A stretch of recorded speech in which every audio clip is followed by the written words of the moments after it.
Delonix. Ervan. Kembali lagi. Di sini ya. Kemarin kayaknya rame, podcast kita agak sedikit rame ya. Iya, lumayan. Lumayan ya. Menarik. Hari ini kita bahas apa, Pan? Nah, ini gue datang ke sini dengan satu keresahan yang mungkin jadi keresahan Anda dan mungkin Keresahan beberapa banyak viewers orang. ya. Oke. Mungkin banyak orang. Karena gini, belakangan ini gue melihat banyak kasus overclaim Overclaim supplement. suplemen dari mungkin dari fitness influencernya atau dari brandnya. Nah, kalau lu sebagai orang yang udah cukup lama ya di dunia fitness itu gimana? Kenapa banyak orang atau banyak suplemen yang overclaim? Sebenarnya apakah salah influencernya atau salah brandnya? Nah, Ya kan pertanyaannya itu iya, kan. iya, benar. Nah sekarang yang kita harus ketahui adalah gini. Di sini gue tidak bias ya. Tapi fitness influencer itu butuh makan. Betul gak? Dia manusia juga. Karena pekerjaan dia. Pekerjaan dia. Iya. Fitness influencer butuh makan. Sekarang kalau misalkan fitness influencer tersebut tidak punya kerjaan lain. Oke. Nah berarti dia salah satunya cara adalah untuk endorsement. Betul gak? Betul. Betul ya. Nah sekarang gimana kalau misalkan lu di posisi fitness influencer tersebut lagi BU. Terus lu dikasih sebuah produk. Lalu kemudian produknya SKU-nya atau listnya itu di briefnya itu ya lu harus overclaim gitu loh. Apakah lu akan terima atau enggak? Cukup gede loh bayarannya. Menurut Gue pasti akan bingung. Apalagi gue pasti BU sih. BU. Nah, gue memposisikan sebagai orang BU dan sekarang BU sih. Nah jadi wajar nggak kalau misalkan fitness influencer itu mau gak mau overclaim? Nah, Karena dia BU. iya. Ya. Nah, ya itu sih. Ya Wajar. itu balik ya wajar. Balik ke orang masing-masing. Bisa Cuma kembali maksudnya gini. masing-masing. Maksudnya gini Van. Dari sini kita tahu ini bukan pure salah fitness influencernya. Oh, gimana nih? Berarti ada part of the brand juga yang salah. Karena briefnya tadi. Karena briefnya tadi. Tapi gini, gue juga tidak membela fitness influencer, ada juga yang salah gitu loh. Apalagi mereka yang jual produk mereka sendiri. Ataupun mereka yang memang ya udah pengetahuannya terbatas gitu. Sebenarnya kalau misalkan pengetahuan mereka tidak terbatas, ya itu tergantung moral. Tapi kalau misalkan mereka nggak tahu Van, ya susah juga kan. Iya. Dan itu salah ignorannya dia juga. Ya, Gak betul. mau cari di Yes. internet. Padahal internet luas loh. Internet luas. Ada chat GPT, bisa langsung cari. Cuma maksudnya gini juga. Oke. Kalau gitu, selain dari fitness influencer, selain dari brand, berarti permasalahannya juga ada pada audiensnya. Loh, semua kena nih. Kena semua. Pasti ada part of the ini dong. Kalau misalkan strategi tersebut nggak viral, overclaim tersebut nggak viral dan banyak hujatan dari orang, misalkan orang tahu semua kalau itu overclaim, menurut lu bakal naik nggak? Enggak kan? I see. Betul ya? Iya benar. Betul Bad dong. marketing is a good marketing. Ya, yes. Dan gini loh, faktanya yang belakangan juga banyak muncul itu adalah test lab dari suplemen-suplemen tertentu kan. Oh ya ini rame juga nih. Nah ini juga part of the problem juga. Nah kalau tadi kita udah selesain berarti ya. Kita udah selesain tadi ya itu kita juga gak bisa salahin. Iya. Ya kita jelasin aja. Solusinya mungkin nanti di akhir. Cuma maksudnya gue berusaha menjelaskan lu, membuka pikiran lu terkait ya fitness industri seperti ini. Ya. Oke. Berarti nggak bisa terlalu polos. Gak bisa terlalu polos. Sekarang balik ke pertanyaan tadi. Kenapa lab itu mulai viral gitu loh. Kenapa? Menurut lu kenapa? Tes lab ya. Tes lab viral. Nah kalau dari yang gue lihat sih makin kesini orang-orang di sosial media terutama orang-orang Jimret ini mau sesuatu yang jujur. Yang orisinil, yang jujur, yang genuine. Jadi mereka karena mungkin udah tahu ya karena overclaim ini. Jadi mereka Tes. Iya jadi mereka cari tes yang tes pribadi. Nah iya jadi underdose ini permasalahan yang cukup umum sebenarnya ya. Cuma kalau dari sisi kita, masalahnya dari konsumen, itu kenapa naik semuanya? Karena konsumen juga perlu tahu kan apa yang terkandung di suplemen yang kalian minum. Ya. Betul nggak? Misalkan let's say kalau gue kan sekarang barang Profus ya. Oh ya. Alasannya kenapa? Karena gue barang Profus. Kenapa gue barang Profus? Jawabannya adalah karena gue kenal sama yang punya. Gue tahu seluk beluknya, gue bisa tanya, gue bisa interview. Dan enaknya gini, ketika gue nggak pakai produk A dari brand tersebut ya gue nggak pakai dan gue nggak harus untuk promosiin. Cuma gue yakin dengan produk gue karena test lab-nya pun rutin dan hasilnya sampai sekarang reputasinya masih baik. Iya. Ya karena jujur Van, suplemen itu sebagai konsumen kita nggak pernah tahu isinya apa. Iya, dan tes lab sendiri pun mahal, nggak bisa sering-sering kan? Mahal. Ya buat sebagian orang mahal. Dan buang-buang waktu ngapain gitu. Iya. Ya kan? Oke, iya, Nah masuk akal. jadi itu sebenarnya juga adalah bentuk dari keresahan juga. Ya, Ya kan? ya. Dan masalahnya tuh gini, itu juga berimbas pada fitness influencernya loh. Jangan salah. Oke. Jadi maksud gue buat kalian semua nih, buat yang nonton gitu ya. Kalau kalian fitness influencer ya harus pinter-pinter juga pilih brand. Kenali brandnya. Jangan asal tanda tangan. Jangan, oh ya ini kontrak ya, tanda tangan. Enggak. Karena even ketika, gue cerita sedikit ya. Ketika gue bareng sama Profus pertama kali banget. Gue lihat memang produknya bagus ya. Dan itu masih tahap pengembangan. Jadi gue pasti akan kasih masukan dan kritik. Dan itu lu udah pakai. Iya, di awal gue pakai dulu. Nah, so habis itu gue ketemu sama yang punya nih. Ya kan, dua orang, Ko Hendra dan Ko William. Nah dari situ gue berbincang, oh gue tahu, gue tanya dong, emang kalau yang amino spiking itu gimana? Ya kan, yang ditambahin amino, ya kan? Kalau misalkan alergi itu kenapa? Nah mereka bisa menjelaskan semuanya dengan logis dan jawabannya benar. Dari situ aja gue udah mulai, oh ada trust lah at least. Setelah itu gue pakai nggak ada problem sampai sekarang, gue pakai nggak ada problem. Terakhir juga pakai gainernya kan nggak ada problem kan. Nah itu adalah sebenarnya selain dari cocok-cocokan juga adalah transparansi dari brand tersebut. Oke, jadi dari cara dia ngejawabnya tuh nggak ada embel-embel. Yes. Karena kita ada yang teknologi canggih apalah dari Eropa lah, dari Afrika. Ya, yes, betul. Jadi gue juga berpikir untuk konsumen di luar sana juga, untuk audiens gue juga. Karena gue pribadi nggak mau audiens gue sesat gitu loh. Iya, benar sih. Dan kalau misalkan gue salah ya gue salah. Dan sampai sekarang gue juga udah gak ambil endorsean lagi, Van. Gue cuma ambil apa yang gue percaya aja. Yang lu percaya dan lu pakai. Dan gue pakai. Tentunya. Iya. Dan mungkin di awal ya lu makan angin lah. Nggak ada yang nyari lu kan. Tapi kan itu kan value kan. Iya. Jadi jawabannya adalah kenapa jadi banyak test lab? Ya karena kepercayaan konsumen yang udah mulai turun. Mulai sas sama brand-brand tertentu gitu. Iya sih, karena apalagi kalau misalnya nih ya, apalagi netizen itu gampang banget gue liatnya tuh diarahin gitu. Misalnya ada satu influencer, role model kalian atau siapa ngetes lab, wah ini hasilnya jelek, tapi kan nggak mungkin disebarin dong atau nggak mungkin, cuma dia kasih nih hasilnya gini, terus netizen itu langsung pada berspekulasi, oh ini merek ini. Iya. Nah itu juga gini loh, test lab itu kalau gue pribadi ya, gue gak akan langsung viralin sih. Tapi ya it's okay, itu pilihan. Tapi kalau gue gak langsung viralin, gue cukup tahu aja. Kalau lu baik ya lu ngomong sama yang punya gitu loh. Kenapa begini? Kan buat apa? Nah itu juga sebenarnya pedang bermata dua sih, test lab itu.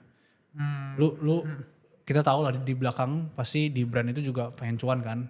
Nah, dengan cara-cara cuan yang kurang baik ini ya nanti ketahuan lah gitu loh. Dan saran gue pribadi untuk brand yang memang suplemen yang bagus, ya tetaplah bagus, tetaplah gunakan ingredients terbaik kalian. Iya, iya. Gitu loh, karena gak ada yang tahu kan. Iya, benar. Terus sama ini lagi deh, yang satu lagi nih. Keresahan gue adalah kalian minum susu ini untuk dapetin badan kayak saya. Yang posisinya itu bodybuilder gede banget. Ya gitulah bentukannya udah hebat banget, udah gede banget. Minum whey, ini ya gue restate lagi. Minum whey berarti Anda akan sebesar minum whey Anda akan sebesar bodybuilder, gitu kan? Ya. Klaimnya kan? Ya. Ya itu balik lagi tugas kita sebagai influencer atau sebagai edukator yang memang baik gitu loh. Sebagai edukator ya. Iya. Meskipun ya gini loh, kadang mereka itu berdalih di belakang, oh saya kan gak bilang kayak saya. Yang penting saya pakai, saya kasih unjuk. Ada yang berdalih kayak gitu kan. Cuma ya itulah pentingnya transparansi. Kalau lu adalah seorang influencer. Gitu loh. Iya benar. Jadi topik ini menurut gue bisa kita jadiin podcast sendiri aja.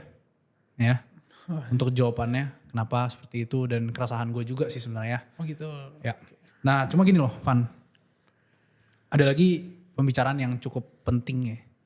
Yaitu adalah karena content creator tuh sekarang udah jenuh banget, udah banyak banget. Fitness influencer tuh udah banyak banget. Apalagi udah gampang FVP lagi. Iya, gampang FVP. Nah banyak orang tuh juga dari brand, karena kita gak enak, kita mau yang viewsnya tinggi kan.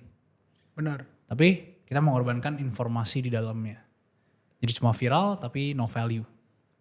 Iya. Nah itu sebenarnya sih pilihan orang ya. Karena ada orang yang ya lu pengen terkenal aja gitu, gue pengen pamer badan aja gitu. Tapi ada juga yang sisi kayak kita, yang kita mau edukasi orang. Edukasi benar. Ya, ya dan Ya dan sedikit. itu salah satu keresahannya. Tapi juga bisa berbuah ke ya udah yang penting viral informasinya, yang penting overclaim juga nggak apa-apa. Nah itu.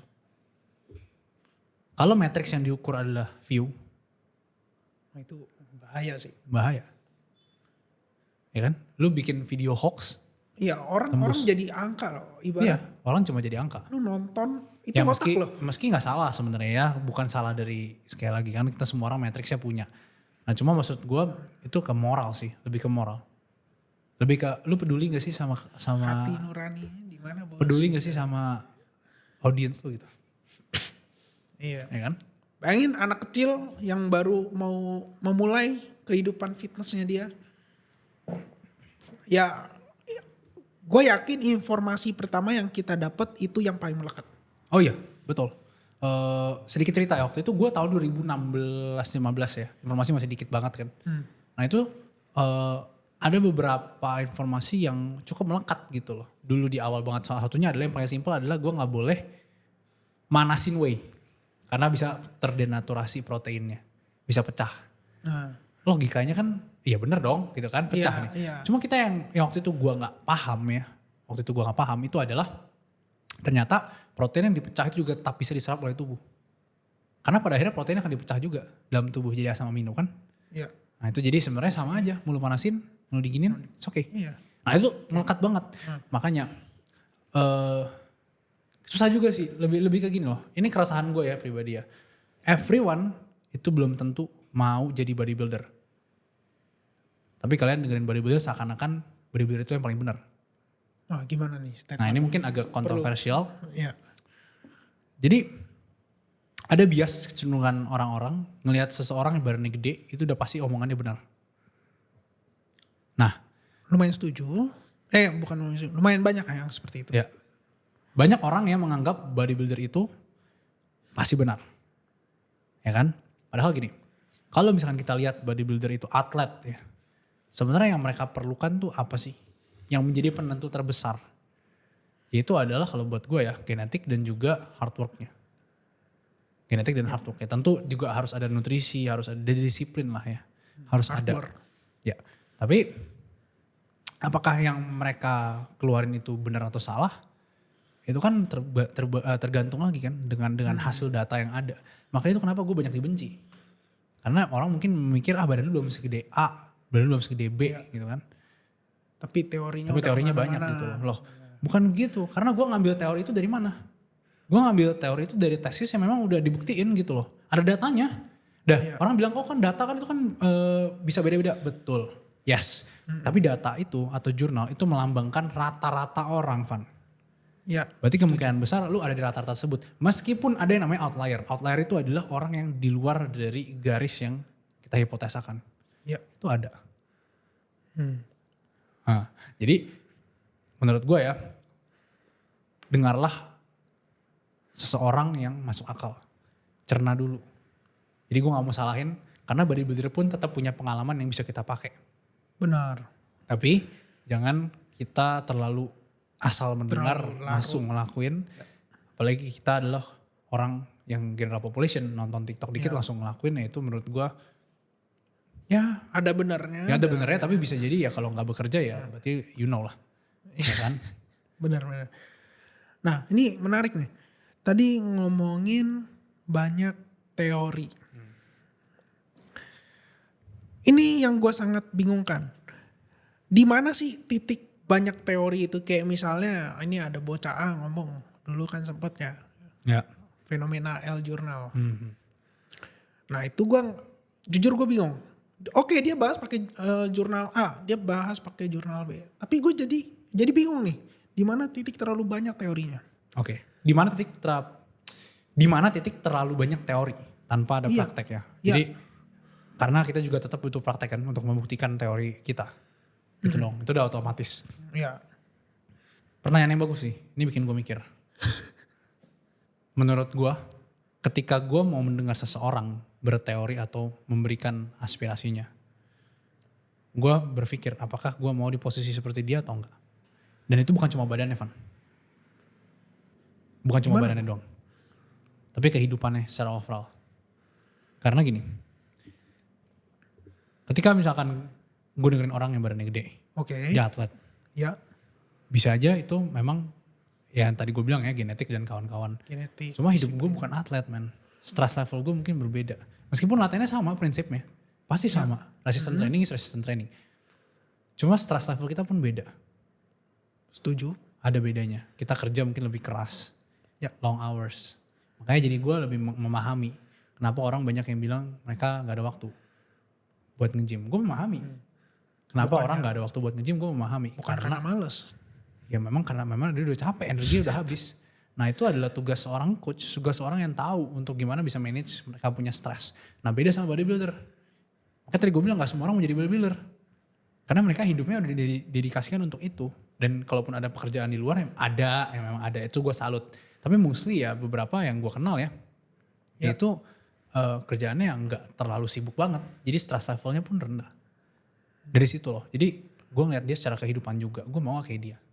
Oke, berarti kita sebagai manusia ya, sebagai orang, kita harus tahu nih posisi kita. Iya betul. Jangan terlalu larut dalam mimpi kita, gue mau badan kayak bodybuilder ini.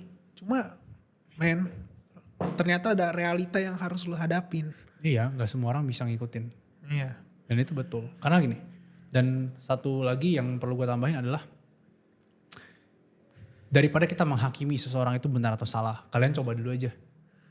Karena gini, ketika misalkan, kalau misalkan yang kalian coba nih misalkan dari influencer A, terus nggak bekerja, Ya. terus kalian coba lagi dari influencer A nggak bekerja, ya berarti nggak cocok, udah gitu aja kan. Oke. Nah kalau misalkan denger dari influencer B, cocok, ya udah berarti dengerinnya itu aja. Itu beda-beda gitu pendekatannya. Dan mungkin aja itu bisa membantu kalian itu untuk berpikir lebih kritis gitu loh. Karena poin seseorang itu belum tentu salah juga sih. Iya. Menurut gue ya. Pagi informasi udah banyak ya, tinggal Informasi udah banyak. search aja. Tinggal search aja. Mungkin pendekatannya bisa sama hasilnya. Ya. Ya bagus juga lah buat penontonnya. Bagus juga. Bagus juga. Nah jadi gini. Satu lagi Van. Ini gue jadi keinget. Lu tau gak sama superiority complex? Tahu gak soal superiority complex? Orang yang egonya tinggi. Coba lagi. Orang yang selalu ngerasa dia superior. Lebih hebat dari yang Secara lain. simpel gitu. Nah, jadi ada dua kubu nih. Tadi kita bahas Air Journal ya. Ada dua kubu nih. Dua-duanya sama-sama superiority complex. Ya. Oke. Ya. Oke. Yang satu merasa superior karena dia lebih pintar. Oke. Yang satu merasa superior karena dia udah lebih besar. Menarik. Dua-duanya superior. Makanya ribut kan. Ya benar. Ya. Nah, itu memang fitness itu adalah tempat yang egonya sangat-sangat tinggi. Lu lihat orang di gym sekali itu angkatnya lebih berat dari lu, nafsu langsung naikin angkatan lu. Betul gak? Kadang relate. Ya, kadang relate ya. Ya. Itu udah dibuktikan. Dan jujur gue memang suka science. Gue juga ngerasa gue terkadang berlebihan memberikannya karena susah dan juga berlibat. Ya. Tapi makin ke belakang gue lebih melihat sesuatu itu dengan kacamata yang lebih lebar. Prakteknya juga harus ada dong. Ya. Gitu loh. Jadi ibaratnya kalau misalkan gue ngomong A, ya gue harus walk the talk, gue ngelakuin A juga. Oke. Ada hasil gak? Kalau lu gak bisa buktiin diri lu sendiri ya agak susah. Gitu aja. Nah jadi poinnya adalah ya jangan superiority complex.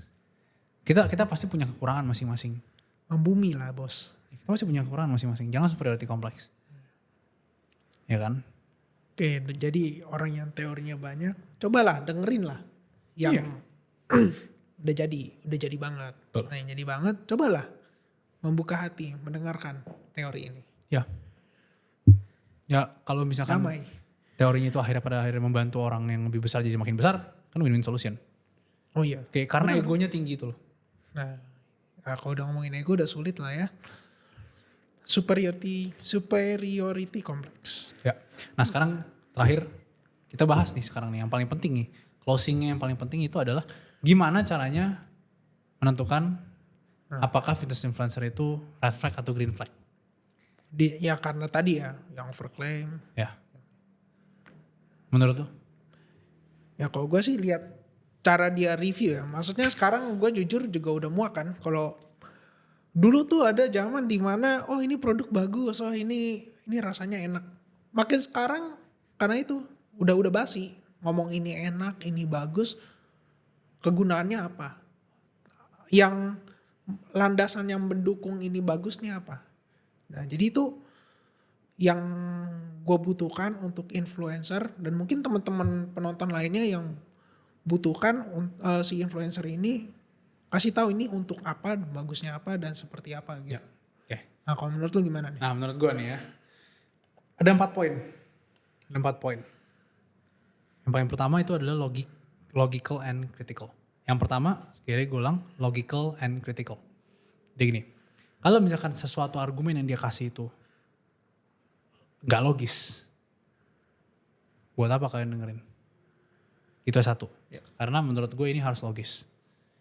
Gak mungkin pakai bro science kan, harus logis. Lalu, dan kritis yang tadi gue bilang. Ya. Lalu, dan kritis. Kritis itu berarti berpikir 2 langkah, 3 langkah ke depan. Oke. Jadi misalkan mereka dihadapkan sama yang tadi kan, yang soal protein tadi dipanasin ya. Protein dipanasin rusak. Oke, terus apa? Oke, protein dipanasin rusak dipecah jadi molekul yang sederhana. Oke, terus apa? Oh, berarti bisa diserap atau enggak tuh kalau dipecah? Ya bisa. Terus Apa masalahnya? apa masalahnya? Berarti sampai di titik akhir protein ini pun masih bisa dipakai. Even dia udah terdenaturasi. Sesimpel itu loh cara berpikir kan, itu kritis. Ya. Ya. Ya. Yang kedua, itu yang tadi gue bilang, lu harus bisa untuk berpikir secara lebih luas dan bukan zoom in. Karena terkadang mekanisme seseorang, mekanisme tubuh seseorang itu kompleks sekali. Ya. Ya, Setuju. ada yang bisa mempengaruhi, satu kelenjar mempengaruhi semua dalam hormon. Iya. Ada yang gerakan bisa mempengaruhi semuanya dalam satu chain movementnya. Iya. Jadi di situ kita harus bisa untuk berpikir lebih jernih gitu loh. Lebih berpikir lebih luas. Karena even ketika kita zoom aja misalkan let's say gini. Pada saat squat, Oke. kalau gak bisa turun berarti cuma masalah ankle aja, masalah kaki. Kan enggak kan. Setelah lu udah tahu ternyata gak cuma ankle loh. Bisa jadi ankle-nya cukup. Kayak gue tuh ankle-nya cukup. Tapi bagian hip-nya yang gak bisa nekuk. Oke. Nah Itu ada. itu ada. Nah itu kita harus lihat secara broad view. Oke, paham ya? Oke. Ya. Broad view. Broad view. Helicopter view. Ya, helicopter view dan bukan zoom in ya. Ya.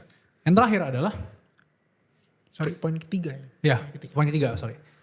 Poin ketiga dan keempat itu adalah transparansi dan adaptabilitas. Oke. Transparansi berarti lu harus jujur sama audiens lu. Begitupun brand. Begitupun brand. Kenapa? Karena apakah lu mau risking cuan hanya untuk sementara aja sampai akhirnya nanti ketahuan ya who knows. Tapi terserah itu gaya main lu. Sama influencer juga sama. Ya. Yang tadi gue sebut lagi adalah adaptabilitas. Transparan akan kesalahan. Adaptabilitas. Ketika gue salah, gue mengakui gue salah. That's it. Gak usah diperpanjang. Gak usah, wah ini Nah. gue tuntut lu apa. Gak usah. Gak usah. Gue salah. Itu kalau udah masuk ranah hukum ya beda cerita. Tapi maksud gue kalau misalkan gue memberikan sesuatu dan gue salah, gue harus ngaku gue salah. Ya. Tuh ya. Dan itulah balik susahnya karena ada superiority kompleks tadi mengakui kesalahan tuh setengah mati anjir. Dunia ini ya. Dunia ini semua. Dunia. Mengakui kesalahan tuh setengah mati susahnya. Nah jadi dari 4 tadi,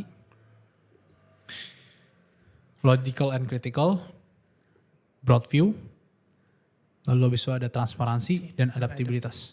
Itu 4 yang harus seorang fitness influencer punya. Kalau mereka mau edukasi orang.